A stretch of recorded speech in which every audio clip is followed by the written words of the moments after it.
Hi guys, my name is Loz. I have POTS. I wanted to make a video about myself, introduce myself. Also, I want to use YouTube, especially this channel, to basically spread awareness about POTS, because it's not really known. Many people I know don't even have a clue what POTS is. So basically I'm finding ways in which I can advertise it, get newspapers, which I'll be speaking to soonish, I'm hoping, and doing artwork and fundraising a bit, so I'll talk about that in a bit. It's basically about myself. I got POTS just under a year ago, the day before Halloween, ironically, and I was doing a first aid course in Winchester, about an hour from my house, because I'm from Portsmouth. And I was pretending to be a patient with a varicose vein that I had been cut, which is gross, I suppose.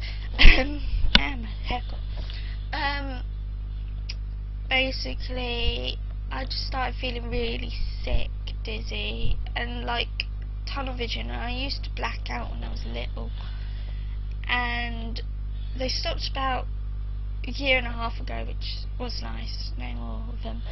Never really got diagnosed with anything for that. They just thought hormones, that's that. I used to always assume like my blood pressure's low, because I've had times where I've had doctors just randomly taking my blood pressure. It's been 90/52 and bizarrely like that, and it's like, oh great, quite low then. And basically the day before Halloween I was on a first aid course, and yeah, I was pretending to be this patient, felt really sick and dizzy, and then Yvonne, which is from St John's, she's from my area of St John's, so we all met in Winchester for this course, and she got me straight down, legs up on the chair and everything. She was brilliant, and I just started shaking. It was just really horrible. It's like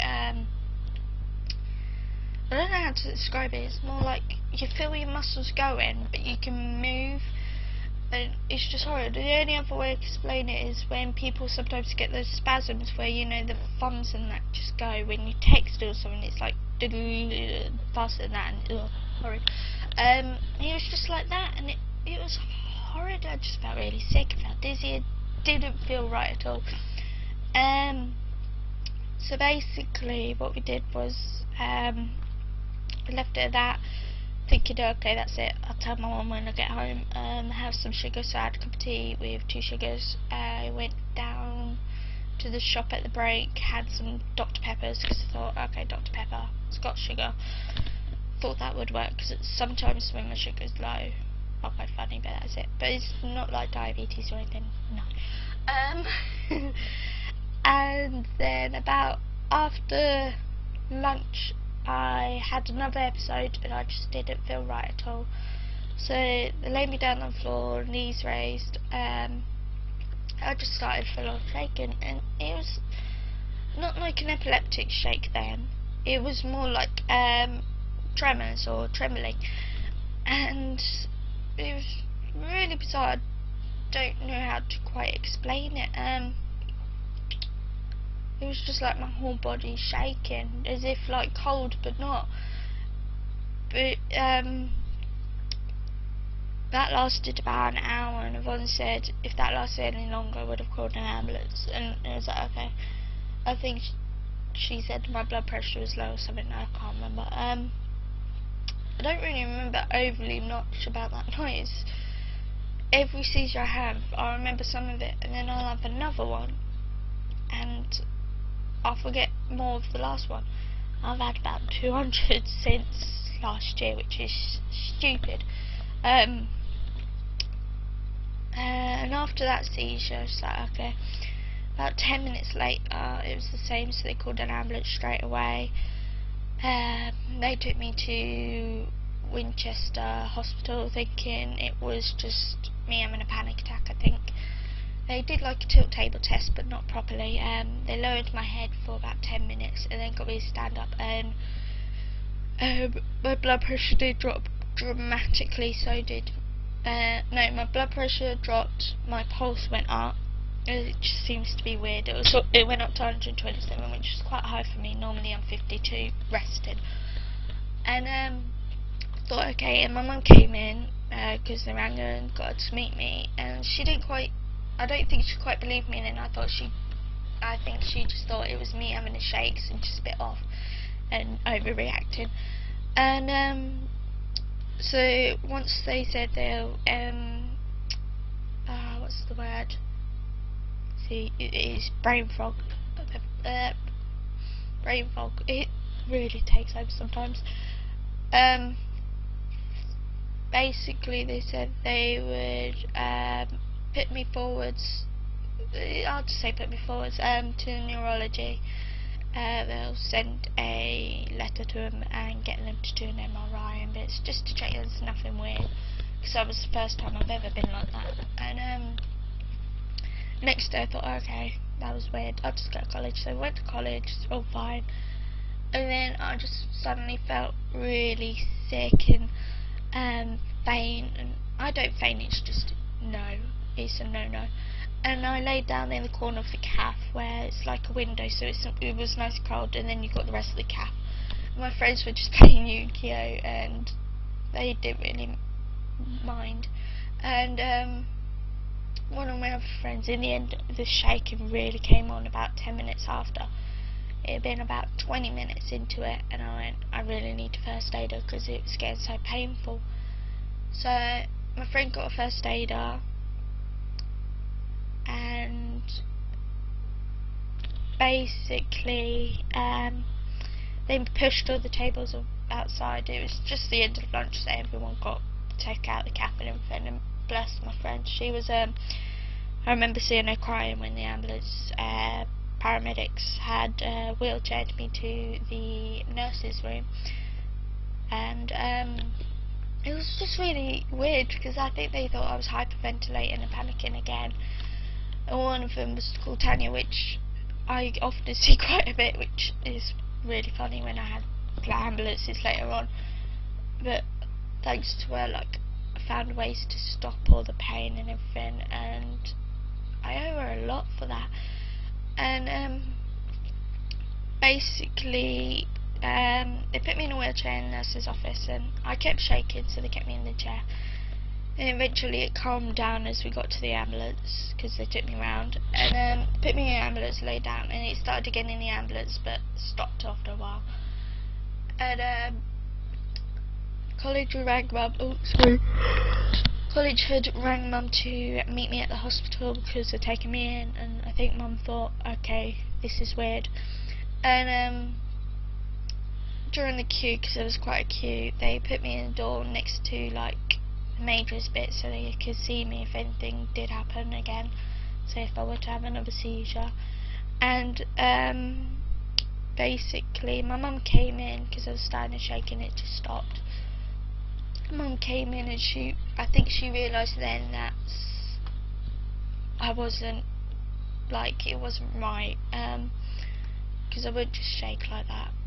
And she, even though she wasn't there for either of them, I think she realised that something wasn't right herself, because, like, I'm a daughter, mum cares and everything.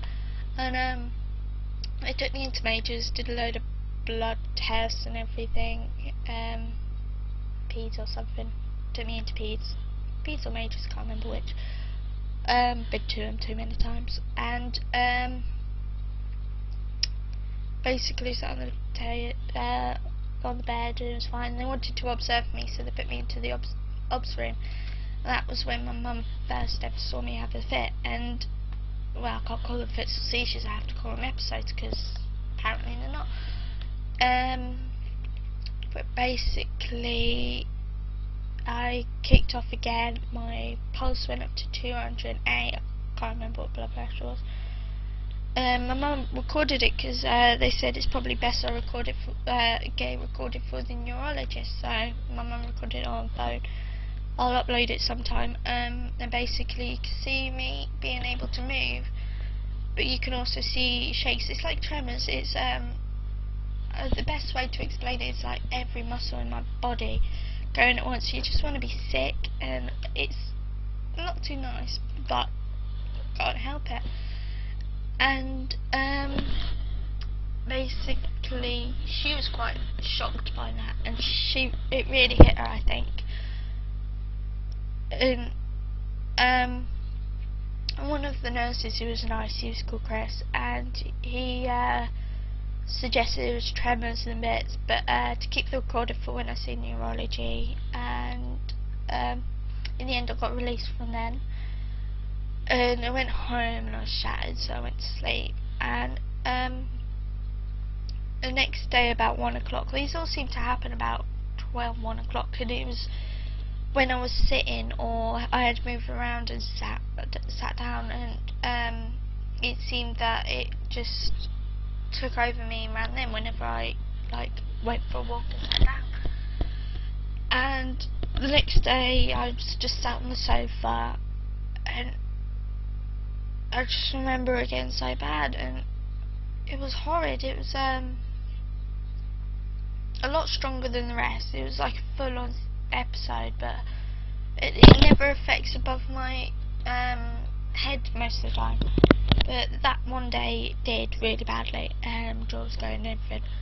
And they had the rapid response and the paramedics, and they diazepam me then, because they went, right, that's epilepsy, we'll diazepam her. And it was just weird from then, and they took me in because apparently I was supposed to go cardiac arrest because I was getting so bad or something. The paramedic was worrying. It was like, okay, weird. That's just what I've been told. Because I don't remember overly much. I just remember my next door neighbour having to go to the paramedic rapid response car because he parked his car outside hers so the ambulance could get in, which is quite funny. I ended up in hospital for that, and I think I was released the next day, I'm not sure. But over time it just got worse and worse, and in November there was one night I just had really bad, and I had seen Tanya a few times then, so she had tried gas and air on me, which seemed to work. It just calmed me down and worked to treat. It was amazing. I hate gas and Entonox. I hate it. It's just makes you feel sick and not with it and hallucinating. It's horrid. But it just seemed to stop the shakes, so it worked. I'm sorry.